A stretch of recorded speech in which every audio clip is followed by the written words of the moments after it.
주에 우리가 성령의 세례에서 성령의 세례를 간략하게 살펴보았습니다.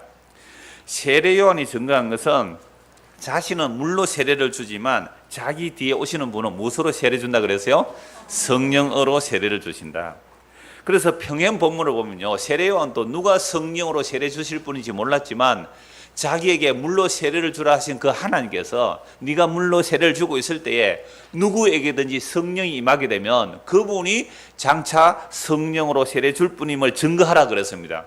세례요한이 물로 세례를 주고 있을 때에 예수님이 오셨고, 그 예수님께 세례를 줄 때, 침례를 줄 때, 침례라 그래, 물에 푹 빠지는 거니까 성령이 임하는 것을 보고 이분이 장차 성령으로 세례 줄 분이라는 것을 소개하는 사람이 세례 요한입니다. 그래서 오늘 예수님은 요단강에서 세례를 받으시는 장면에서 하늘이 갈라져요. 그리고 성령이 비둘기같이 예수님에게 임하시고, 그리고 하늘에서 음성이 나서 너는 내 사랑하는 아들이라 내가 너를 기뻐한다. 요 세 가지의 말씀을 보려고 합니다. 오늘 9절 말씀 보십시오. 마가복음 1장 9절입니다. 우리 같이 한번 읽겠습니다. 그때에 예수께서 갈릴리 나사렛으로부터 와서 요단강에서 요한에게 세례를 받으시고, 예수님께서 어디서 오셨다고요? 갈릴리 나사렛. 물론 태어나기는 베들레헴, 하나님의 선지자들의 약속대로 그 베들레헴에서 태어나셨지만 자라기는 어디서 자라셨어요? 갈릴리 나사렛. 그 갈릴리 나사렛 이방인과 경계예요. 이방인과 막 섞여 사는 그런 동네, 아주 시골이라 이 말이죠. 그러니까 갈릴리 나사렛, 우리는 단지 시골이라는 의미가 아니에요. 갈릴리 나사렛 그러면요, 예루살렘 사람들은 이방인과 자주 접촉하니까 부정한 사람들, 더러운 사람들, 이런 개념이에요. 근데 그 갈릴리 나사렛에서 예수님이 오셔서 요단강에서 요한에게 세례를 받는다라고 말씀합니다. 여러분, 나사렛에서 무슨 선한 것이 나겠느냐? 나다나엘이 그렇게 말했단 말이에요. 그러니까 이 나사렛에서 오신 예수님이 요단에서 세례를 받아요. 여러분, 세례 요한의 세례는 죄인이 받는 겁니까? 의인이 받는 겁니까? 죄인이 받는 거예요. 세례 요한의 세례는 의인이 받을 이유가 없어요. 왜요? 회개하라, 천국이 가까이 왔다. 그러면 세례 요한은 지금 세례를 주는 이유는 자기 뒤에 천국을 몰고 오시는 분, 아니 천국 그 자체이신 예수 그리스도를 소개하는 사람이거든요. 그러면 이 예수님의 나라, 예수님 안에 들어가는 것은 뭘 해야 되는 거죠? 회개를 해야 돼요. 그럼 회개를 한다는 건 죄인이란 말이에요. 그러니까 윤리 도덕적으로 죄인만 죄인 아니에요. 뭐 군인들이 막 넉탈하고 세금자인가 세금을 더 많이 받아내고, 이러한 뭐 죄만 죄가 아니에요. 율법의 의로 흠이 없다는 바리새인들조차도 회개하라 그랬단 말이에요.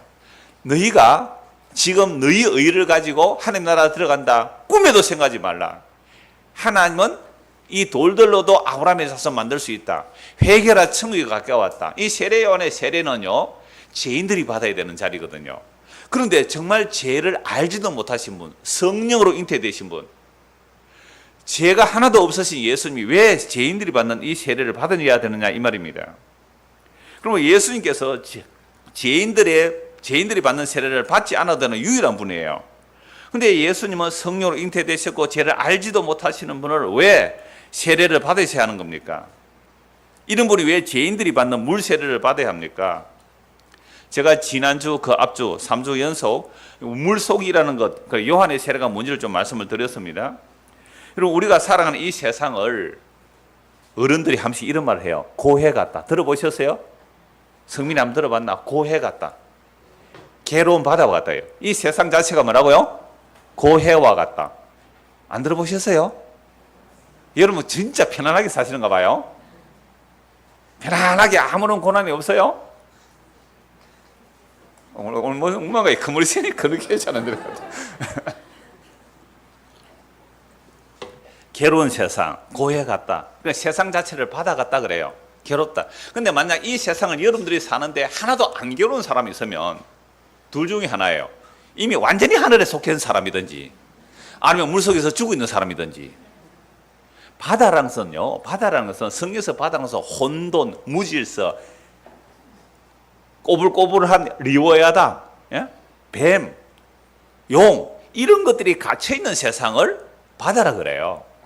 그래서 하나님께서 천지를 창조하실 때에 이 지구 자체는 이미 물속에 갇혀 있었단 말이에요. 물속에 갇혀 있었는데 그 물을 나눠요. 그래서 위의 물과 아래 물로 나누고 그 사이를 궁창이라 그래요. 하늘이라 그래요.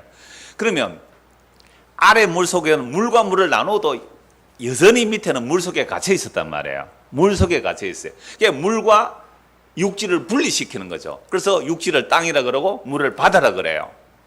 그런데 노아 홍수 때 이것이 어떻게 돼요? 다시 온 세상이 물에 다 잠겨버리잖아요.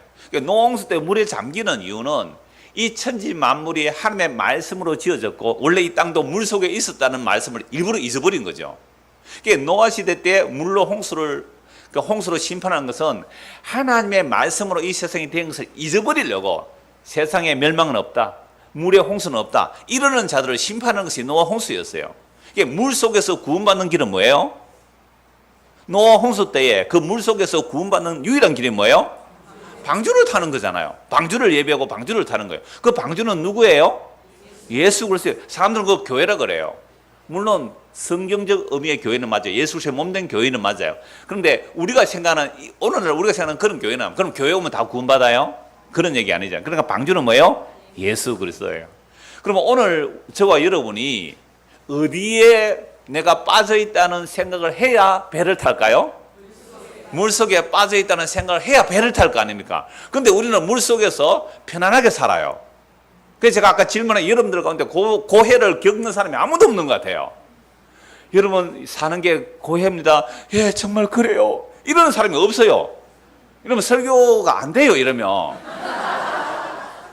왜냐하면 여러분들 물속에서 너무 편안하게 사는 거예요. 물속에서 너무 편안해서. 이래 손 한번 보세요. 여러분 혹시나 이거 물갈퀴 안 생겼어요? 발 한번 보세요. 발에 예? 오리처럼 막 이런 물갈퀴 안 생겼어요?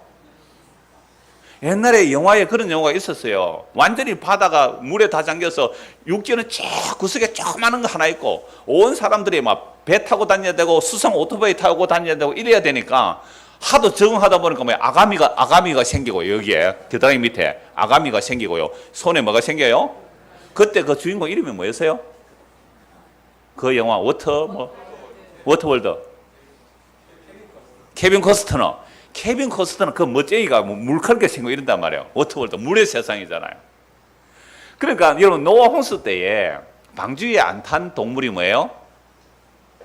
물고기들이잖아요. 물고기들은 물에 살아도 편안해요.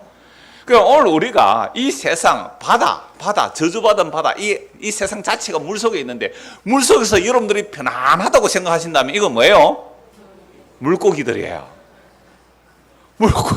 물고기들은 코로 숨을 안 쉬어도 되잖아요. 코로 숨을 안 쉬어도 돼요. 아가미 호흡을 하면 돼요. 그러니까 여러분들이 지금 편안하고 잘 먹고 잘 산다면 내가 물고기가 아닐까? 이렇게 생각해 보십시오. 물고기는 어디에 안 타도 돼요? 방주에 안 타도 됩니다. 그러니까 나는 방주에 타야 되겠습니다 라는 사람은 물속에 있는 걸 아는 거예요. 숨이 가빠서 죽겠단 말이에요. 물속에서 숨이 가빠서 죽겠어요. 제가 종종 설교할 때 우리가 교회로 모이는 이유 왜 모인다고요? 하늘에 숨 좀 쉬자는 거 아닙니까? 우리는 다 물속에서 그래서 그 해녀들 얘기하죠. 해녀들이 그 뭐 전복 하나 캐기 위해서 문어 한 마리 잡기 위해서 얼마나 숨을 참아요.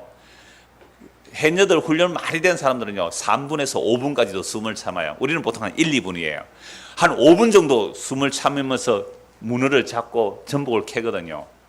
그러나 반드시 물 밖으로 나와야 돼요. 고개를 내밀어서 숨을 한번 쉬어야 되는 거거든요. 그러니까 우리가 이 세상에서 산다는 것 자체가 뭐 속에 살아간다고요? 물 속에 살아가요. 물 속에. 그러니까 세례를 받는다는 거 이미 지난주에도 말씀드렸고 그 앞에도 말씀드렸어요. 세례를 받는다는 것은 물 속에 살면 뭐요? 빠져 죽는 겁니다. 그래서 물 속에서 나와야 삽니다. 이걸 보여주는 게 물의 세례예요. 근데 이 물 세례를 예수님이 받으러 오셨죠. 그러니까 물 속이라는 세상에서 살면서 자기가 지금 숨이 가쁜 줄도 모르고 사는 사람은 뭐라고 했어요? 물고기죠. 물고기. 하늘의 숨을 못 쉬는 사람이란 말이에요. 그래서 갈라디아서 4장 4절에서 7절 말씀에 이런 말씀이 있습니다. 때가 참에 하나님이 그 아들을 보내사 여자에게서 나게 하시고 율법 아래 나게 하신 것은 율법 아래 있는 자들을 속량하시고 우리를 아들의 명분을 얻게 하려 하심이라. 너희가 아들이므로 하나님이 그 아들의 영을 우리 마음 가운데 보내사 아빠 아버지라 부르게 하셨느니라. 그러므로 내가 이후로는 종이 아니요 아들이니 아들이면 하나님으로 말미암아 유업을 받을 자니라. 그럼 예수님이 왜 오셨나요? 지금 어디서 오셨다 그랬어요? 갈릴리 나사렛에서 예수님이 오셔서 누구에게요? 세례 요한에게 세례를 받으신단 말이에요. 그럼 이건 때가 됐다 이 말이죠. 하나님이 약속하신 때가 된 거예요. 하나님이 영원 전에 아버지와 아들의 약속하신 그 때가 되어 예수님께서 이 땅에 사람으로 오시고 여자에게서 나셨잖아요. 여자에게서 났다는 말을 하니까 여러분 뭔가 생각나는 말씀 안 나옵니까?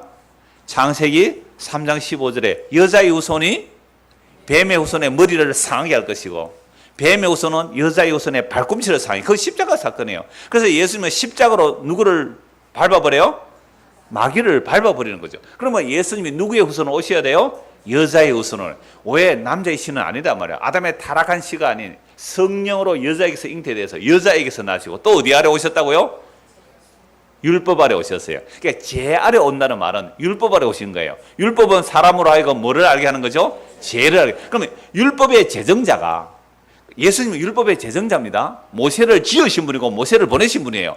율법의 제정자가 율법 아래 오셨다는 것은 자기도 뭐 아래 오셨다는 거예요? 죄 아래 오신 거예요. 그래서 성경을 보면 죄를 알지도 못하시는 분을 죄로 삼으신 것은 그 예수를 믿는 자가 예수 그리스도 안에서 하나님의 의가 되게 하려 합니다. 이런 말씀에 정말 전율이 일어나고 감격이 일어나는 사람, 이게 진짜 자기 죄 때문에 고민하면서 예수 그리스도의 복음이 뭔지 그 은혜를 아는 자들의 감격이거든요. 아니, 천지를 창조하신 하나님이, 말씀으로 천지를 창조하신 그 하나님이 사람이 되셔서 여자에게서 나시고 율법 아래 오셨단 말이에요. 죄를 알지도 못하시는 분을 죄를 삼으셔서 십자가에 죽으시고 살리심으로 하나님의 자기 백성을 함께 죽이고 살리신다는 이 이야기가 복음의 이야기예요. 이 내용을 놓쳐버린다면 교회 다니면 뭐합니까? 성경 보면 뭐예요? 예수 그리스도께서 누구신지 알고 그분이 하신 일이 무엇인지를 알고 믿는 것이 하나님의 일이고 예수님 누구신지 알고 믿는 것이 영원한 생명입니다. 교회가 예수님 놓쳐버리면 다 놓치는 거예요. 그래서 때가 참에 하나님이 그 아들을 보내신 것, 여자에게서 나게 하시고 율법 아래 나게 하신 것은 우리는 아담의 후손으로 죄 아래 갇혀 있거든요. 죄와 삶 아래 갇혀 있어요. 아래물 그 저주의 바다 속에 갇혀 있어요. 갇혀 있으면서도 숨을 안 쉬도 되는, 그게 허물과 죄로 죽었단 말이에요. 나는 예수님의 말씀이 생명이거든요. 예수님의 말씀을 우리에게 불어넣으신단 말이에요. 천지를 창조하실 때에 하나님께서 사람을 만드시고 그 코에 생기를 불어넣으시듯이 예수님께서 부활하신 후에 제자들을 만나서 숨을 내쉬며 성령을 받으라고 하셨단 말이에요. 그래서 예수님 십자가에 죽으시고 부활하시고 성령을 보내주시니까 성령 임한 자들은 이제 나는 물속에서 살 수가 없어요. 하늘에 숨을 쉬어야 되겠어요. 하나님의 말씀을 들어야 되겠어요. 이게 성령으로 세례받은 자의 특징입니다. 성령으로 세례를 받았다는 것은 성령의 역사, 성령 운동하는 것이 아니라 성령의 세례를 받은 자는 자기 죄가 무엇인지 알고 나는 예수님을 먹고 마시지 않으면 못 삽니다. 이게 가장 분명한 성령의 세례예요. 그래서 갈라디아서 여자에게 나게 하시고 율법 아래 나게 하신 것은 율법 아래 있는 자들, 죄 아래 있는 자들, 율법은 우리를 죄 아래 가둬버립니다. 여러분, 아담으로부터 모세까지 죄를 알지도 못해서 죽어가세요. 죄를 알지도 못하면 죽어갔단 말이에요. 왜? 율법이 없었거든요. 물론 선악과를 따먹으면 정령 죽으리라 했습니다. 근데 아담으로부터 모세까지 선악과를 안 따먹은데도 다 죽었잖아요. 천년 가까이 살아도 다 죽었어요. 죽었더라 다 죽었어요. 왜 죽는지 몰랐어요. 모세를 통하여 뭘 받으니까? 율법을 받으니까 죄 때문에 죽었네. 모세가 창세기 썼습니다. 모세가 하나님의 계시를 받은 거예요. 하나님의 비밀을 사람들이 몰라요. 천지 만물을 누가 창조했는지 아무도 몰라요. 사람들이 물속에 갇혀있기 때문에 그래요. 그래서 하나님의 계시가 모세를 통해 임하니까 정말 천지 창조가 하나님의 말씀으로 되었고 우리가 왜 죽는지가 드러나는 거죠. 모세 율법을 통하여 우리가 죄 아래 갇혔구나. 그래서 죽구나. 이걸 알게 하는 거죠. 율법 아래 있는 자들을 예수님께서 오셔서 속량하시고 우리로 아들의 명분을 얻게 하시는 거죠. 너희가 아들이므로, 우리가 하나님의 아들이라면 하나님이 그 아들의 영, 이걸 양자의 영이라 그래요. 아들의 영, 우리는 양자되니까 친아들, 하나님의 아들의 영을 우리 마음 가운데 보내서 아빠, 아버지라 부르게 하셨다. 성령이 임하게 되면 예수님이 불렀던 그 하나님을 우리도 뭐라고 부른다고요? 아빠라고 부르래요. 아빠, 아버지라고 불러요. 그러므로 네가 이후로는 종이 아니요 아들이니, 아들이면 하나님으로 말미암아 뭘 받아요? 유업을 받아요. 하늘나라를 유업으로 받는 거예요. 이게 뭐예요? 회개하고 천국을 회개하라, 천국이 가까이 왔다. 그러니까 우리가 회개하고 예수를 믿는다는 것은 뭘 받는 거예요? 하나님의 아들을 받는 거죠. 하나님의 아들의 영을 받는다 이 말이죠. 예수를 믿는 것은 아들의 영을 받는 거예요. 그런 자들은 하나님의 나라가 그들의 것이라고 말씀하는 겁니다. 그래서 하나님이 약속하신 때가 되어 그 아들을 보내신 것은 방금 창세기 3장 15절 말씀의 성취고요. 율법 아래 나셨다는 것은 율법의 제정자가 율법 아래 갇힌 자들에게 오셔서 그분이 스스로 지혜인의 길에 들어서셨다. 이게 때가 참에 그리스도가 이 땅에 오셨다는 말씀입니다. 본문 10절입니다. 같이 읽읍시다. 곧 물에서 올라오실 새 하늘이 갈라짐과 성령이 비둘기같이 자기에게 내려오심을 보시더니, 자, 예수님께서 물에 들어가셨어요. 이 말은 뭐예요? 지혜인들과 함께 죽었다는 겁니다. 물에 들어갔다는 것은 그냥 물에 빠졌다 나오는 게 아니에요. 물에 들어갔다는 말은 물에 장사되었다, 죽었단 말이에요. 그러니까 죽었다가 살아났다는 이런 의미예요. 그래서 물에서 올라오실 새 뭐가 갈라져요? 하늘이 갈라졌다. 오늘 제목이 하늘이 갈라지는 거예요. 예수님께서 물에서 올라오는데 하늘이 갈라져요. 그리고 무엇이 임해요? 성령이 비둘기같이 자기에게 내려오심을 예수님이 보셨어요. 세례요한이 보았어요. 그래서 증거합니다. 그럼 하늘이 갈라졌다, 성령이 임했다, 성령이 비둘기 형체로 임했다 라니까 여러분 뭐가 좀 말씀이 생각나요? 여러분 천지를 창조하실 때 하나님의 신이 어디에 운행했다고요? 수면 위에 운행했다는 말은 하나님의 영, 성령이 날아다닌다는 표현이에요. 그죠? 마치 날개가 있는 것처럼 운행했다. 날개가 있는 것처럼. 그러면서 하나님의 신이 수면 위에 운행했다. 그리고 노아 홍수 이후에 뭘 내놓아요? 비둘기. 까마귀 내오니까 안 돌아오죠. 비둘기 내오니까 비둘기가 뭘 물고 와요? 감람나무 이파리를 물고 오죠. 감람나무, 올리브나무예요. 기름 부음 받은 의미를 말해요. 그러니까 비둘기 내오니까 감람나무 잎을 물고 와요. 그러면 비둘기가 성령의 형체가 비둘기 형태로 임했다는 것은 이 두 말씀을 다 기억나게 하는 말씀이에요. 이미지가 되는 거죠. 그러면 천지를 창조할 때에 하나님의 신이 천지를 창조해서 땅과 바다가 나누어지죠.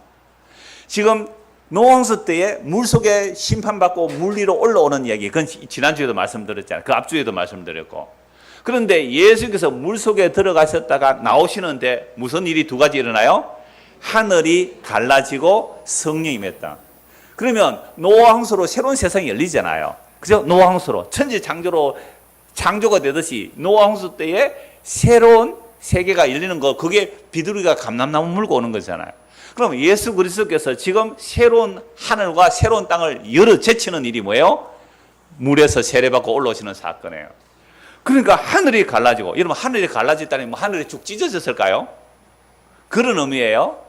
하늘에 무슨 징조가 있었겠죠. 그래서 성령이 임하는 것을 사람들이 보았겠죠. 예수님도 보셨단 말이에요, 그걸. 그럴 때 하나의 음성이 났죠. 무슨 음성이 납니까? 10절, 11절 같이 읽읍시다.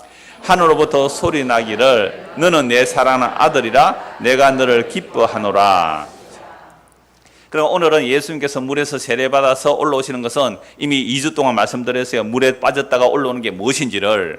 그럼 예수님은 물 아래 안 들어가도 되는데 물 아래 들어가시는 것은 지혜인이 되셔서 지혜인들과 연합되시는 거예요. 그래서 지난주에도 말씀드렸어요. 세례라는 것은 로마서 6장에 보면 연합이라 그랬어요. 물에 빠져서 죽어가는데, 여러분들 여름 수련회 때 통영에는 물 조심하세요. 물론 저도 가겠습니다만은 물이 안 깊어요. 통영에 수련회 가면 꼭 한두 건 사건이 나요. 올여름에 아마 그런 학생들이 수련회 갔다가 물에 빠져서 허우적거리며 죽으면 누가 또 뛰어가야 돼요?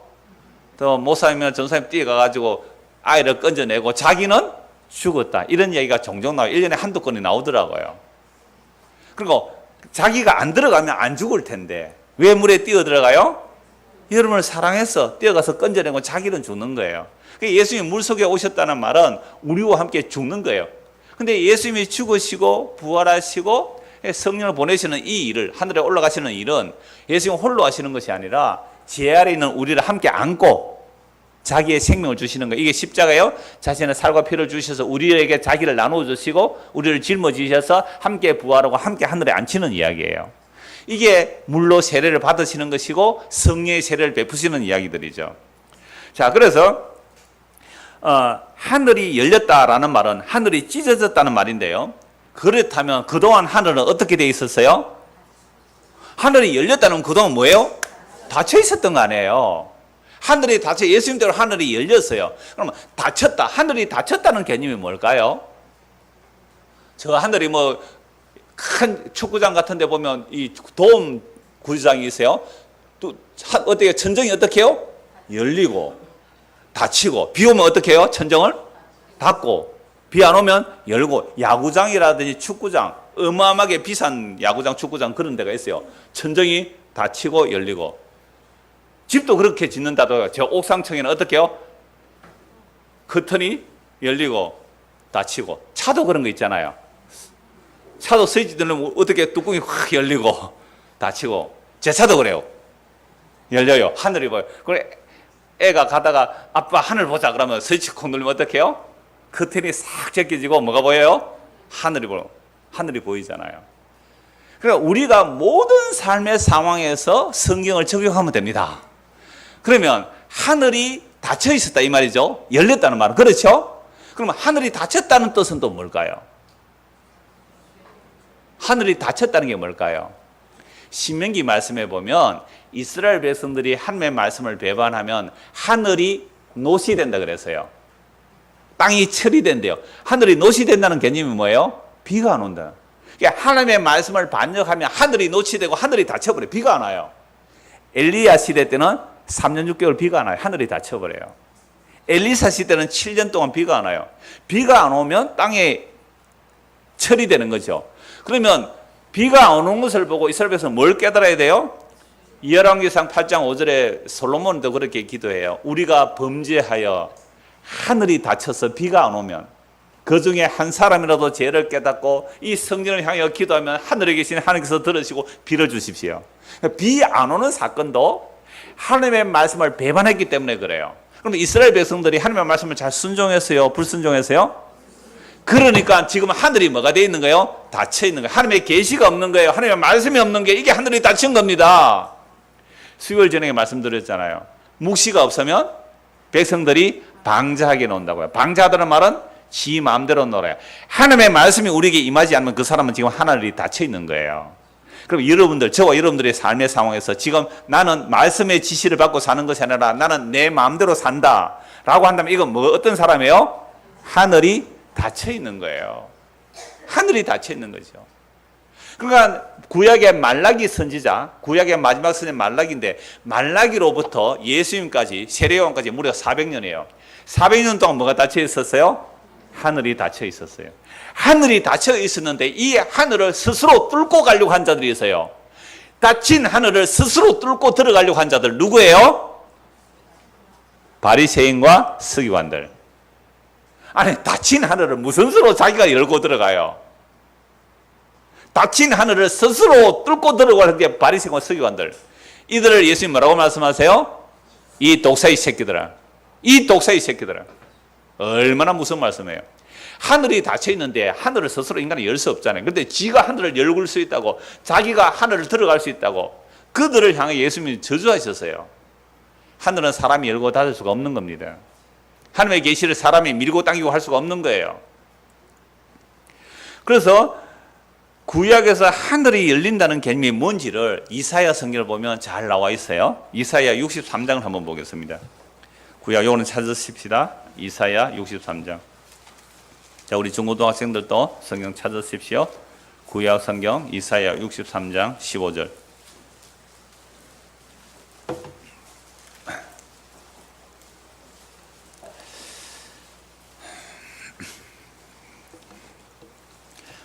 이사야 63장 15절입니다. 제가 읽을 테니 여러분 눈으로 보십시오. 주여 하늘에서 굽어 살피시며 주의 거룩하고 영화로운 처소에서 보옵소서. 주의 열성과 주의 능하신 행동이 이제 어디 있나이까? 주께서 베푸시던 간곡한 자비와 사랑이 내게 그쳤나이다. 지금 이스라엘이 정말 멸망되어 있는 상황에서, 황폐된 상황, 성전이 불탄 상황에서 하늘에서 굽어 살펴달라는 거죠. 주의 거룩하고 영원한 처소에서 봐달라는 겁니다. 우리 좀 봐주십시오. 그 주님의 열성과 주님의 능하신 행동, 하나님의 전능하신 그 언약의 능력, 전능하신 능력이 이제 어디 있습니까? 주께서 우리에게 베풀어 주신 그 간곡한 자비와 사랑이 이제는 그쳐버렸습니다.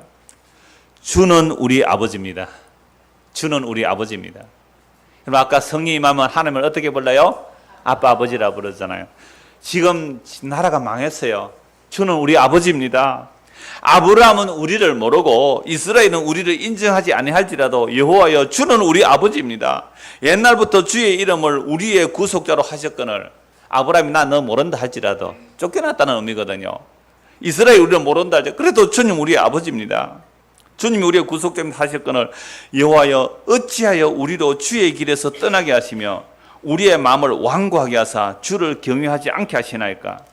원하건대 주의 종들 곧 주의 기업인 지파들을 위하사 돌아오시옵소서. 그러니까 우리가 쫓겨났고 지금 망하게 된 것은 주께서 어떻게 해요? 떠나가 버려요. 왜요? 이스라엘 백성의 범죄함으로 이스라엘 백성이 물러간 거죠. 이걸 반대적 개념으로 주여 주께서 돌아와 주십시오라고 기도를 하는 겁니다. 18절 19절 같이 읽읍시다. 주의 거룩한 백성이 땅을 차지한 지 오래지 아니하여서 우리의 원수가 주의 성소를 유린하였사오니 우리는 주의 다스림을 받지 못하는 자 같으며 주의 이름으로 일컬음을 받지 못하는 자 같이 되었나이다. 이스라엘 백성들이 약속의 땅에 들어갔지만 끊임없이 주변 나라에 침략을 당했어요. 사사 시대도 그랬어요. 열 왕들의 시대도 그랬어요. 다윗과 솔로몬 시대 조금 괜찮았지만 그 이후로 계속 적들이 쳐들어왔어요. 성소가 유린당합니다. 주님의 다스림이 없는 것 같아요. 주의 이름으로 이렇게 받지 못하는 나라 같아요. 그러니까 기도를 하는 겁니다. 주여 우리가 지금 황폐하게 되었나이다. 황폐하게 되었나이다. 그래서 뭘 기도하는가? 이사야 64장입니다. 64장 1절 2절 같이 읽읍시다. 원하건대 주는 하늘을 가르고 강림하시고 주 앞에서 산들이 진동하기를 불이 섭을 사라며 불이 물을 끓임 같게 하사 주의 원수들이 주의 이름을 알게 하시며 이방 나라들로 주 앞에서 떨게 하소서. 주님께서 하늘을 어떻게 하고요? 가르시고 강림해 주십시오. 하늘을 가르고 강림해 주십시오. 옛날에 시내산에 여호와께서 강림하실 때 그 산이 진동하고 흔들렸던 것처럼 이제 그 하늘을 가르시고 하나님이시여 우리 아버지시여 좀 강림해 주십시오. 하늘을 가르시고 강림해 주십시오. 그러면 하늘이 닫혀 있었다는 말이죠. 왜 닫혀 있었다고요? 이스라엘 백성들이 하나님의 말씀을 거역했습니다. 그래서 하나님의 말씀이 임하지 않아요. 선지자들의 책망이 없어요. 하늘이 자칫 하늘을 가르시고 하나님이시여 좀 강림해 주십시오. 강림해 주십시오. 3절 주께서 강림하사 우리가 생각하지 못한 두려운 일을 행하시던 그때에 산들이 주 앞에서 진동하였으니 모세 시대 때 그랬잖아요. 주 외에는 자기를 앙망하는 자를 위하여 이런 일을 행한 신을 옛부터 들은 자도 없고 귀로 들은 자도 없고 눈으로 본 자도 없었나이다. 주께서 기쁘게 공의를 행하는 자와 주의 길에서 주를 기억하는 자를 선대하시거늘 우리가 범죄함으로 주께서 진노하셨사오며 이 현상이 이미 오래되었사오니 우리가 어찌 구원을 얻을 수 있사오리까. 하늘이 닫혔다는 게 무슨 개념인지 아시겠죠? 우리가 하나님 말씀을 버렸습니다. 그래서 우리가 버림받아서 너무 세월이 오래 지났어요. 그러니까 어찌 우리가 주님 앞에 구원을 받겠습니까? 주님은 자기 언약을 지키는 자를 돌보시고 선대하시는데 우리는 언약을 배반해서 쫓겨났고 나라가 망했고 완전히 나는 이제 소망이 없습니다. 이렇게 오래됐는데 주의 진노가 이렇게 오래됐는데 우리가 어찌 구원을 받겠습니까? 유일한 길은 뭐예요? 유일한 길이 뭐예요? 하나님께서 하늘을 강림하시고 강림했어야 되잖아요. 하늘을 갈라시고 하늘을 찢으시고 우리에게 강림하셔야 돼요. 왜 그래야 됩니까? 6절 보십시오. 6절 7절 같이 읽읍시다. 무릇 우리는 다 부정한 자 같아서 우리의 의는 다 더러운 옷 같으며 우리는 다 잎사귀같이 시들므로 우리의 제약이 바람같이 우리를 몰아가나이다. 주의 이름을 부르는 자가 없으며 스스로 분발하여 주를 붙잡는 자가 없사오니 이는 주께서 우리에게 얼굴을 숨기시며 우리의 제약으로 말미암아 우리가 소멸되게 하셨음이니이다. 우리는 부정한 자 같습니다. 우리의 의는 다 더러운 옷이에요. 이 더러운 옷 똥기석이 말이야. 더러운 누더기예요. 다 우리가 의롭다고 한 지금까지 나는 이건 의입니다, 이건 옳은 겁니다 하는 그런 것들이 다 더러운 옷 같아요. 마른 잎사귀 같이 그냥 바람에 휙 날려가는 우리들입니다. 주의 이름을 부르는 자가 없습니다. 스스로 분발해 주를 붙잡는 자가 없습니다. 주께서 우리에게 얼굴을 숨겨버렸습니다. 이것은 우리의 죄악으로 인하여 주께서 얼굴을 숨겼기 때문에 주께서 얼굴을 숨겨도 마땅합니다. 그래서 우리는 소멸하게 되었습니다. 그러나 여호와여, 8절입니다. 이사야 63:8절. 그러나 여호와여, 이제 주는 우리 아버지입니다. 보세요. 하늘을 강림하시고 성령님하시면 하나님을 뭐라 불러요? 아버지라. 여러분, 오늘 우리가 성령님의 하나님을 아빠 아버지라 부르게 되면, 예수님이 불렀던 그 하나님을 아빠 아버지라 부르게 되면 이게 뭐예요? 하늘이 찢어진 거예요. 하늘이 갈라지고 성령이 임한 거예요. 이거 천지개벽, 흔히 말하는 무슨 우리나라 자생 종교인 그런 데서 보면 천지개벽 그렇더라고요. 천지개벽보다 더한 일이 하늘이 갈라지고 성령이 임한 거예요. 그러나 여호와여, 이제 주는 우리 아버지입니다. 우리는 진흙이요 주는 토기장이시니 우리는 다 주의 손으로 지으신 것이니이다. 여호와여, 너무 분노하지 마시오며 죄악을 영원히 기억하지 마시옵소서. 구하오니 보시옵소서, 보시옵소서. 우리는 다 주의 백성입니다. 우리의 행위로는 주의 백성이라 자격을 받을 능력이 없습니다. 자격이 없습니다. 우리는 다 더러운 옷을 입었습니다. 우리는 다 진흙입니다. 그러나 주께서 우리에게 아버지가 되어주시겠다고 약속하지 않았습니까? 그 아버지 노릇을 해주십시오. 우리는 다 타락했습니다. 아버지가 아버지 되시면 우리가 구원을 받을 수 있습니다. 그러니 하늘을 강림하시고 아버지여 우리에게 오시옵소서. 이게 이사야 선지자의 예언이고 기도요 간구예요. 하나님의 계시였어요. 주의 거룩한 성읍들이 광야가 되었으며 시온이 광야가 되었으며 예루살렘이 황폐하였나이다. 우리 조상들이 주를 찬송하던 우리의 거룩하고 아름다운 성전이 불에 탔으며 우리가 즐거워하던 곳이 다 황폐하였나이다. 여호와여, 일이 이러하거늘 주께서 아직도 가만히 계시려 하시나이까? 주께서 아직도 잠잠하시고 우리에게 심한 괴로움을 받게 하시려나이까? 이게 구약 선지자의 예언입니다. 이 선지자의 예언대로 주께서 임하시면 이제 무슨 일이 일어나야 돼요? 하늘이 갈라지고 하늘이 찢어지고 하나님이 강림하셔야 돼요. 그런데요, 하나님이 강림 안 하세요. 잘 강림 안 하세요. 에스겔 1장 1절입니다. 이스라엘 백성들이 바벨론 포로 잡혀가면 나라 완전히 망했어요. 완전히 이스라엘 백성이 바벨론 포로 잡혀갔을 때에 에스겔 1장 1절에 이런 말씀이 있습니다. 30째 해 넷째 달 초닷새 내가 그발 강가 사로잡힌 자 중에 있을 때에 하늘이 열리며 하나님의 모습이 내게 보이니 여호야긴 왕이 사로잡힌 지 5년 그달 초닷새라. 에스겔 말씀 드릴 때 보았습니다. 언제 하늘이 열려요? 언제 하늘이 열려서요? 뭐 더우셔서 그러세요? 하늘이 언제 열렸다고요? 나라가 완전히 망했어. 바벨론에 포로 잡혀가 있을 때 그 그발 강가에서 에스겔 선지자의 하늘이 열려요. 여러분, 언제 하늘이 열리겠습니까? 우리에게도 물 속에서 완전히 망해야 하늘이 열립니다. 아랫물, 고해, 바다, 저주의 땅에서 완전히 망했을 때, 바닥을 쳤을 때 그제서야 하늘이 열립니다. 근데 우리는 이런 하늘이 열림을 원하지 않았어요. 물속 저주받은 심판받을 땅에서 잘 먹고 잘 살기를 기도했죠. 하늘이 열려서 나에게 복을 막 바가지로 쏟아지도록. 그거 저주받는 거예요. 여러분, 이 하늘이 열린다는 거, 나라가 완전히 망했어요. 바벨론 포로 잡혀갔어요. 그 바벨론 포로 잡혀간 그 거발강에서 하늘이 열리고 하나님의 계시가 나타났어요. 그래서 에스겔 선지서를 보면 마른 뼈다귀 같은 자들에게 하나님의 성령이 불어서 그들을 살려내세요. 마른 뼈다귀가 살아나는 거예요. 그리고 새로운 성전, 사람의 손으로 짓지 않은 새로운 성전에서 생명수가 나와요.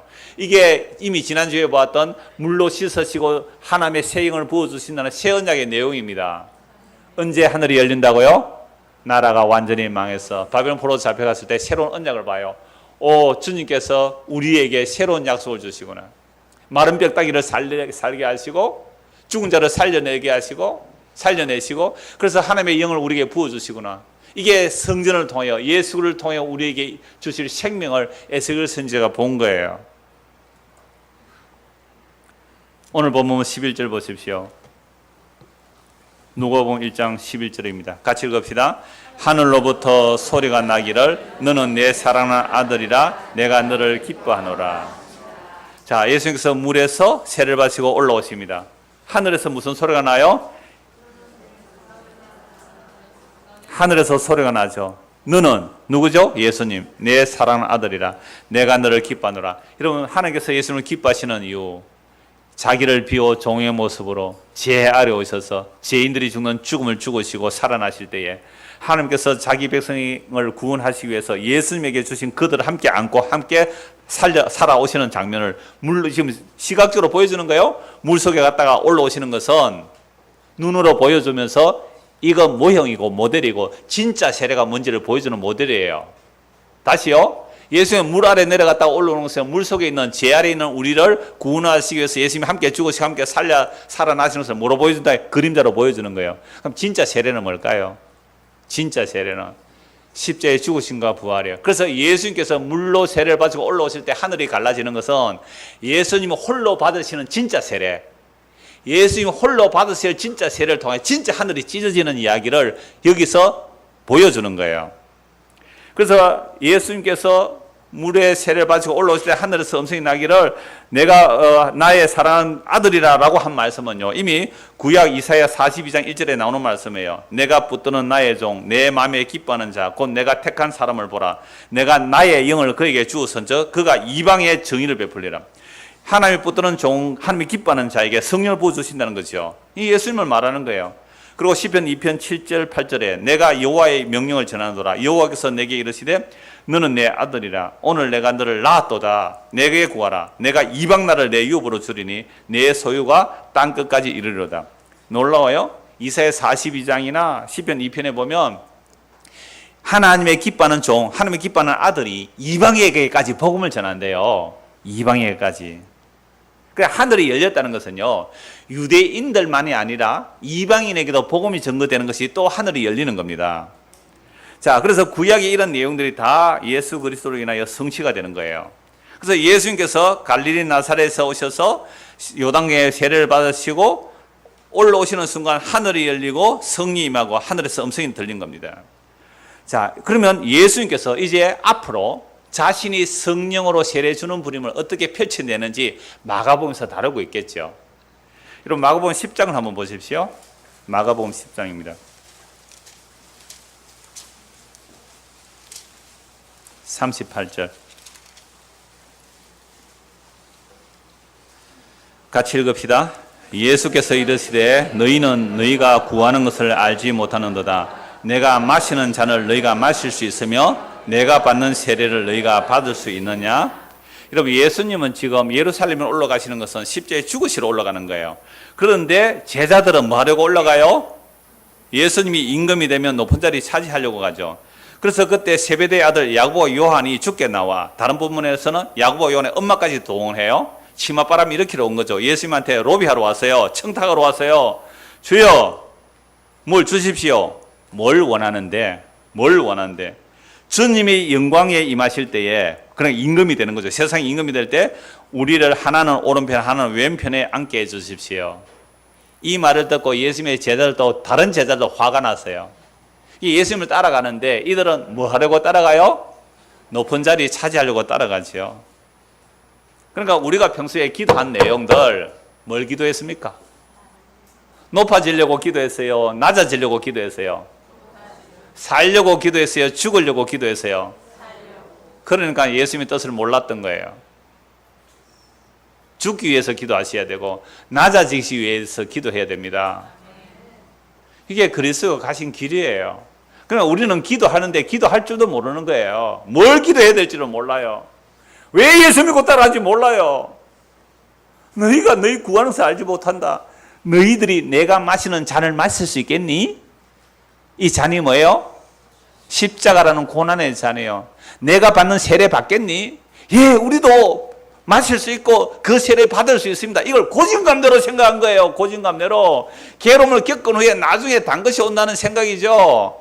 예수님과 함께 고난의 길을 가면 나중에 영광 받겠다는 그런 생각을 하는 거예요. 이게 흔히 말하는 no cross, no crown. 그죠? 세상 원리입니다. no cross, no crown.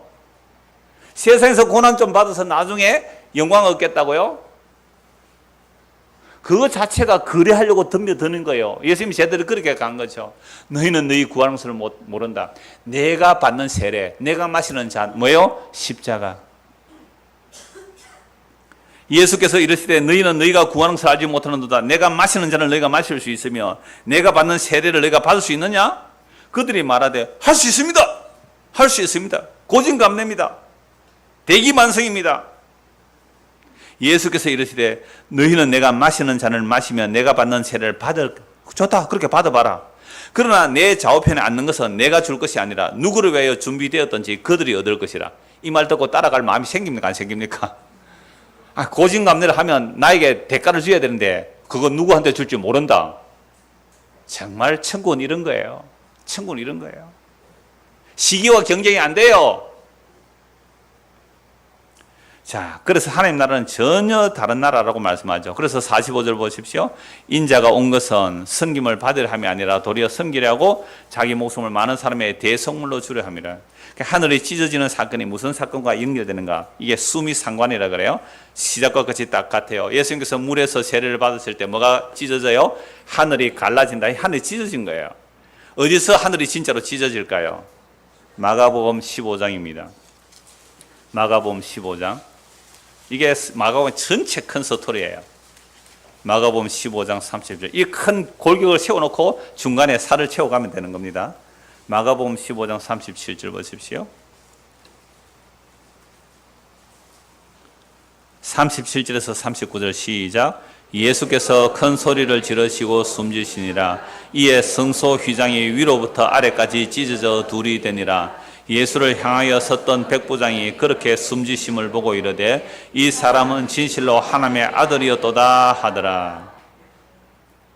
여기서 예수님께서 십자가에서 못 박히시고 돌아가실 때에 다 이루었다 하시고 돌아가실 때에 뭐가 찢어진다고요? 성소 휘장이 위에서부터 아래로 찢어졌어요. 요 찢어졌다는 말하고 하늘이 갈라졌다는 말이 같은 단어입니다.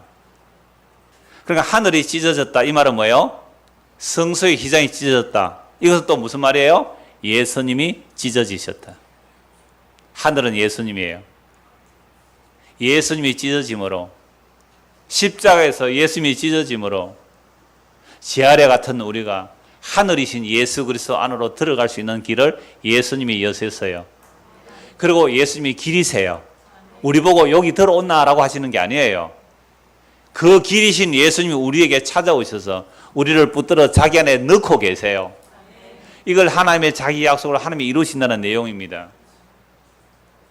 우리는 하늘이 찢어지는 이런 이야기를 원한 게 아니에요. 하늘이 갈라지는 얘기를 원한 게 아니에요. 근데 예수님께서 물로 세례를 받을 때 하늘이 갈라지는 사건은 예수 그리스도 자신이 하늘이신 천국이신 예수 그리스도 자신이 십자가로 찢어지심으로 우리를 자기 안에 넣으시는 사건이 하늘이 갈라지는 사건입니다. 우리는 무슨 기적을 원했죠. 무슨 표적을 바랐죠. 악하고 엄난한 세대가 표적을 구하나 내가 너에게 보여줄 표적은 요나의 표적밖에 없다. 예수님 십자가에 살찌우심과 피 흘리심이 하늘이 찢어지는 겁니다. 하늘이 찢어지고 하나님이 강림하시는 내용이 십자가입니다. 그 예수 그리스도의 영을 받은 자들은 하늘이 열린 자들이에요. 눈에 보이는 세상이 다가 아니에요. 눈에 보이는 세상이 멸망할 것을 알아요. 이 세상 너머에 하늘이 찢어진 예수님의 십자가를 통하여 영원한 나라를 보는 자들, 이들이 하늘이 열려진 자들입니다. 그렇다면 정말 오늘 우리에게 하늘이 열려졌습니까? 예수 그리스도 십자가를 통하여 새로운 세상을 봅니까? 예수님이 약속한 그 날을 봅니까? 안 그러면 아직도 우리는 이 세상 물속에 갇혀있는, 저주받은 이 물속에 갇혀있는 자들과 다를 바가 없는 거예요. 더 나쁜 거예요. 왜? 하나님 믿어서 세상에서 더 잘 먹고 잘 살려고 하니까 낮아지고 죽어가는 모습이 아니라 이 세상에 더 성공하고 남을 밟고서라도 높아지기를 원했다면 이건 더 나쁜 거잖아요. 오히려 종교라도 없었으면 공정한 게임이라도 하죠. 세상 사람들하고 공정한 게임 하겠다는 거죠. 근데 교회 온 사람들은 신의 도움까지 받아서 더 다른 사람을 밟고 올라서서 더 크고 빨리 성공하려고요? 아직도 이 사람들은 하늘이 갈라지지 않았습니다. 하늘이 찢어지지 않았단 말이에요. 그래서 오늘 우리에게 성령이 임하고 예수를 믿게 된다는 것은 아까 에스겔 선지자가 정말 바벨론 포로 잡혀가서 완전히 나라 망했을 때 그때야 하늘이 열리는 거예요. 그러면 우리는 지금 반환점을 돌았습니까? 예수 그리스도의 십자가는 반환점을 돌았어요? 우리는 예수님의 십자가 뭔지를 잘 몰랐어요. 그저 예수님의 십자가 믿으면 십자가 마치 부적처럼 세상에서 잘 먹고 높아지는 줄 알았어요. 근데 십자가가 하늘이 찢어지는 사건이에요. 하늘이 찢어짐으로 다른 세계를 보는 거죠. 이게 성령이 임하는 겁니다. 그런데 놀랍게도 아까 이사야 42장과 시편 2편을 보니까요, 또 이사야 42장에서 하늘이 강림해서 내려오는 그 사건을 통하여 놀랍게도 이방인까지 복음이 전거돼요. 이방인에게까지 복음이 전거돼요.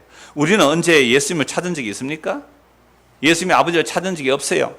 이방인인 오늘 우리에게까지 이 복음이 전거됩니다. 이게 하늘이 갈라지고 하늘이 찢어진다는 얘기는 예수님의 죽으심으로 성소휘장이 찢어지는 것이고, 성소휘장이 찢어지는 것은 히브리서 말씀에 보면 무엇이 찢어지는 거래요? 예수님의 육체라 그래요. 예수님의 몸이 찢어지는 거예요. 예수님의 몸이 찢어짐으로 우리가 그 안에 들어가는 거예요. 그게 하늘나라 들어가는다는 개념이에요. 예수님의 몸이 찢어지잖아요. 그래서 예수님이 십자가에 죽으시고 부활 성천하셔서 성령을 보내주십니다. 성령이 임하니까 사도들의 뭐가 열렸어요? 눈이 열렸어요. 지혜와 계시의 영을 받았습니다. 사도들이 하늘이 보이는 거예요. 사도들이 보인 하늘이 뭐예요? 예수 그리스도예요. 너희가 죽인 예수를 하나님이 살리시고 주와 그리스도가 되게 하셨다고. 이 복음이 선포되는 것이 유대인만이 아니거든요. 분명히 구약의 메시아가 오셔서 하늘을 가르시면, 하늘을 가르시고 강림하시면 이방인도 떨게 된다. 이방인도. 그러니까 예수님 십자가 사건은 놀라운 사건이에요. 유대인들과 이방인들이 성령 안에서 한 세 사람이 지어서 하나님께 나아갈 수 있는 길을 예수님께서 십자가로 여신 겁니다. 그래서 사도행전 10장을 한번 보십시오.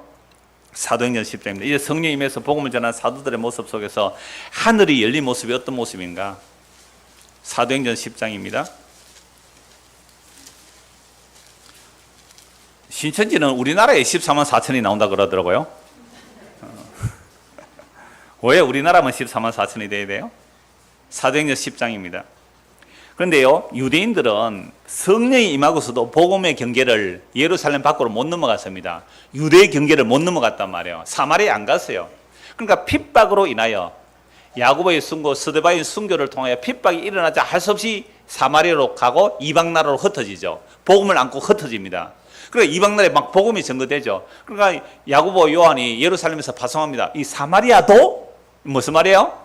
걔들도 성령이 임했느냐? 걔들이 복음 들었냐? 이런 의미예요. 사마리아도 확인해 보니까 사마리아도 복음이 임해요.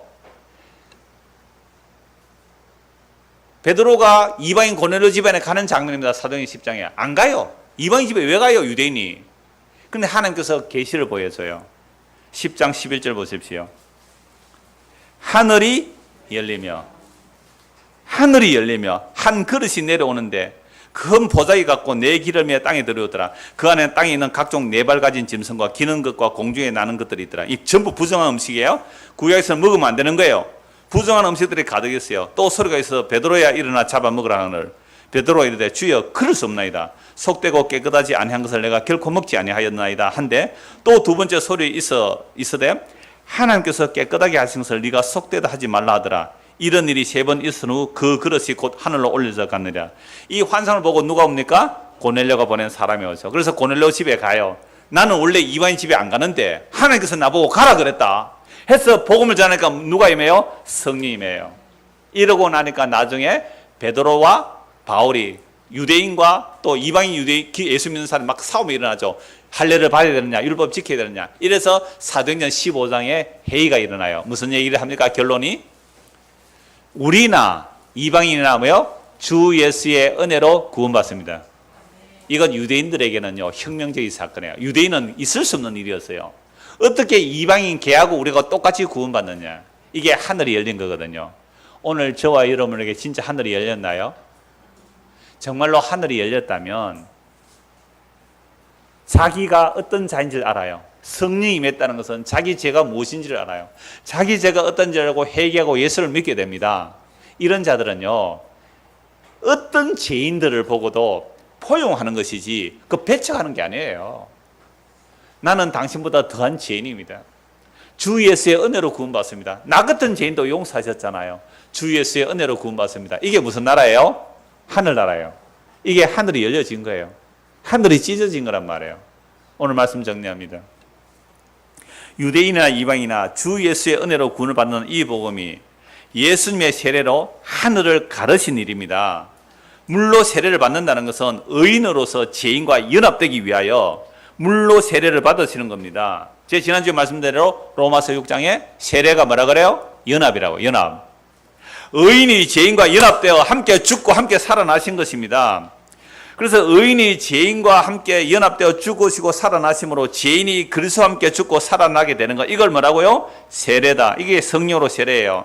이 세례를 위하여 예수님이 물로 세례를 받으시고 십자가라는 세례를 받으시죠. 물의 세례는 십자가 세례를 보여주는 그림자예요.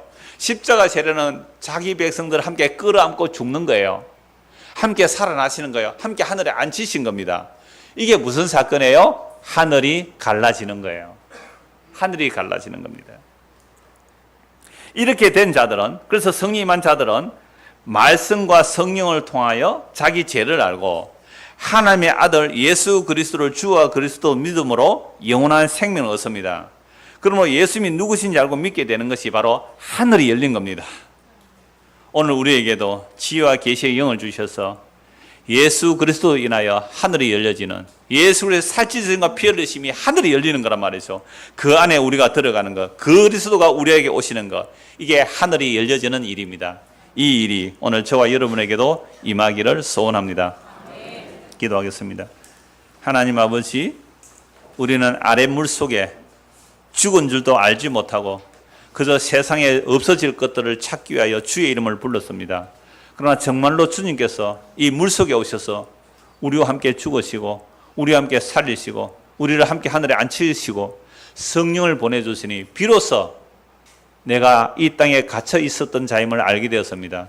오늘도 이런 우리들에게 지혜와 성령을 영을 주셔서 우리의 마음의 눈을 밝히시고 하늘이 찢어진 사건이 예수님이 십자가에 죽으심으로 우리가 그 생명에 들어가게 됨을 알고 믿을 수 있도록 은혜를 베풀어 주시옵소서.